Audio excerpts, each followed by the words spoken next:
Hello అండి, అందరికీ నమస్తే. Welcome back to our channel. చూసారు కదా, ఈరోజైతే చాలా బాగుండే ఒక రెసిపీతో మేము ముందుకు వచ్చేసాను.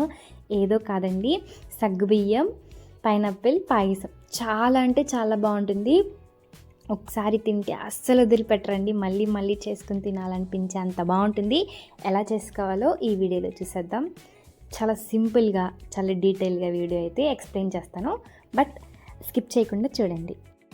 ఇప్పుడు 1 కప్ సగ్గుబియ్యం తీసుకొని దాన్ని ఒక గిన్నెలో వేసుకొని మంటని లో ఫ్లేమ్లో పెట్టుకొని వేయించుకోవాలన్నమాట. లో ఫ్లేమ్లో పెట్టుకొని వేయించుకోవడం వల్ల సగ్గుబియ్యం లోపలికల్లా హీట్ అనేది వెళ్ళి మంచిగా వేగుతుంది. అంటే మనకి వాటర్ పోసినప్పుడు చిమిడిపోకుండా ఉంటుందండి. చాలా బాగుంటుంది. అంటే కొన్నిసార్లు చిమిడిపోతాయి కదా సగ్గుబియ్యం అనేది, చిమిడిపోకుండా ఉండడానికి ఫస్ట్ వేయించుకోవాలి. ఇప్పుడు అందులోకి 1 గ్లాస్ వాటర్ పోసుకొని ఒక పక్కన సిమ్లో పెట్టేసి ఒక పక్కన పెట్టేద్దాం. ఇప్పుడు ఇంకో బౌల్ తీసుకొని అందులోకి పైనాపిల్ ముక్కలు 1 కప్ వేసుకున్నాను. అందులోకి కొంచెం 1 కప్ బెల్లం అండ్ 1 కప్ షుగర్ వేసుకొని కలుపుకోవాలన్నమాట. మీ ఇష్టం అండి. బెల్లం 2 కప్స్ అయినా వేసుకోవచ్చు, షుగర్ 2 కప్స్ అయినా వేసుకోవచ్చు. నేను కలర్ కోసం బెల్లం వేసుకున్నాను. బెల్లం పౌడర్ అనమాట, మనకి షాప్స్లో దొరుకుతుంది కదా, ఆ బెల్లం పౌడర్ అనమాట. ఇప్పుడు మంచిగా మిక్స్ చేసుకోవాలి. ఆటోమేటిక్గా వాటర్ అనేవి వస్తాయి అన్నమాట పైనాపిల్లో నుంచి మంచిగా ఉడుకుతున్నప్పుడు. చూసారు కదా, ఈ విధంగా మిక్స్ చేసుకుంటూ ఉండాలి. బెల్లం ఇంకా షుగర్ కరిగేంత వరకు మిక్స్ చేసుకుని ఈ స్టేజ్కి వచ్చిన తర్వాత మనం పైనాపిల్ జ్యూస్ తీసి పెట్టుకున్నవి వేసుకోవాలన్నమాట. వాటర్ కలుపుకోకుండా మనం జ్యూస్ తీసుకుంటే. ఇప్పుడు దీన్ని మంచిగా మిక్స్ చేసుకోవాలి. మొత్తానికి కలిసే విధంగా మిక్స్ చేసుకుంటూ తిప్పుకోవాలన్నమాట.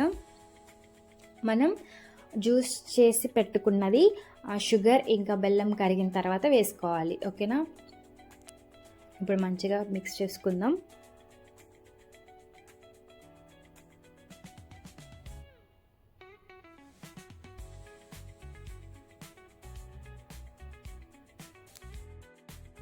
కొంచెం సేపు అలాగే తిప్పుకుంటూ ఉండాలి, లేకపోతే అడిగంటేస్తుంది. ఈ టైంలో మనం మంటని హై ఫ్లేమ్లో పెట్టుకొని తిప్పుకోవాలన్నమాట, లేకపోతే అడిగంటేస్తుంది.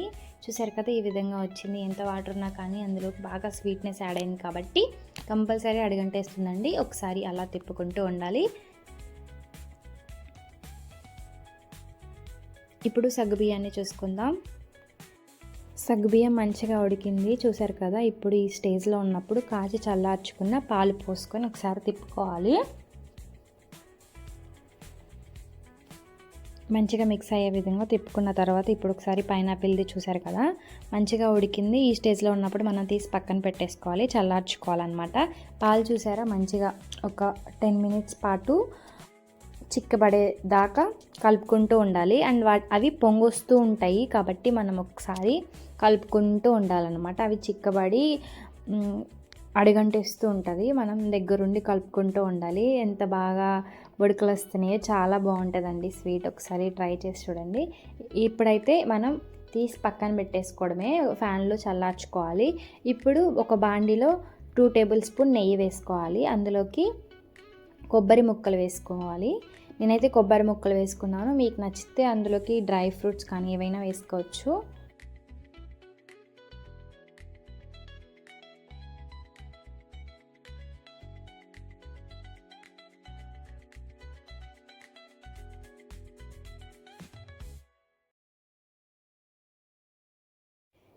ఇప్పుడు సగ్గుబియ్యంలోకి ఇవి వేసేసుకొని ఒకసారి కలిపేసుకుందాం. కలుపుకున్న తర్వాత ఇవి కూడా చల్లారిన తర్వాత మనం పైనాపిల్ మిక్చర్ని యాడ్ చేసుకోవాలన్నమాట.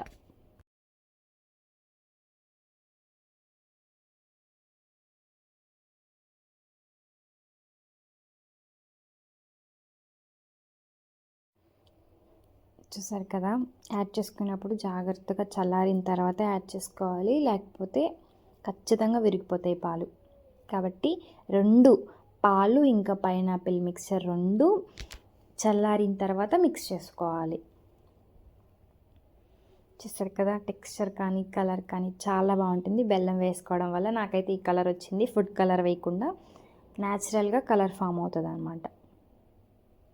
చూసారు కదా, ఎంత బాగుందో. టేస్ట్ కూడా చాలా బాగుంటుంది. ఒక్కసారి ట్రై చేయండి. ట్రై చేసి ఎలా వచ్చిందో కామెంట్ చేయండి. మరి ఇంకెందుకు ఆలస్యం, ఈ వీడియో మీకు నచ్చితే నా ఛానల్ని సబ్స్క్రైబ్ చేసుకొని ఫాలో అయిపోండి. నెక్స్ట్ వీడియోలో మళ్ళీ కలుద్దాం. బాయ్.